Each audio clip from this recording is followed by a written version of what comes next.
ماہ رمضان میں انتظامیہ کی غفلت کے باعث ناجائز منافع خور شہریوں کو لوٹنے میں مصروف ہیں۔ منافع خور مافیا مہنگائی کے مارے عوام سے من مانے نرخ وصول کر رہے ہیں۔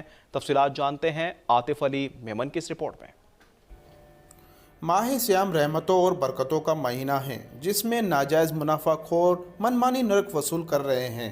آٹے، چاول، دال، سبزیاں اور فروٹ کی قیمتوں میں 200 گنا اضافہ کر دیا ہے، جبکہ انتظامیہ گہری نیند سوئی ہوئی ہے۔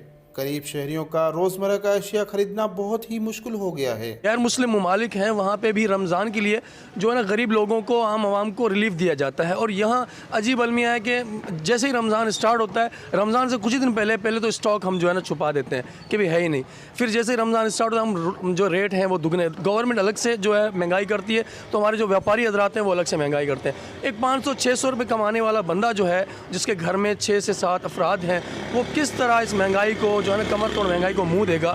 ان کا چولہا بند ہو جاتا ہے۔ چینی، دال، چاول، گھی اور ہر چیز کے ریٹ جو ہے وہ آسمان کو چھو رہے ہیں۔ غریب جو ہے نا وہ غریب تر ہوتا جا رہا ہے، کیونکہ غریب طبقہ جو ہے وہ جو ریڈی لگانے والا ہے یا جو مزدور طبقہ ہے وہ ڈیلی کی بنیاد پہ 500 روپے کما رہا ہے۔ 2 بندے گھر کے اندر کھانا کھا رہے ہیں، 2 بندے بھوکے سو رہے ہیں۔ گورنمنٹ سے گزارش ہے خدا را غریب کا سہارا بنے، غریب کے لیے کچھ کرے۔ اعلانات تو بہت ہو رہے ہیں لیکن حکمت عملی کچھ بھی نہیں ہے۔ شہریوں کا کہنا ہے کہ انتظامیہ ایسے منافع خوروں کے خلاف کارروائی کرے جو رمضان المبارک میں دونوں ہاتھوں سے لوٹنے میں مصروف ہے۔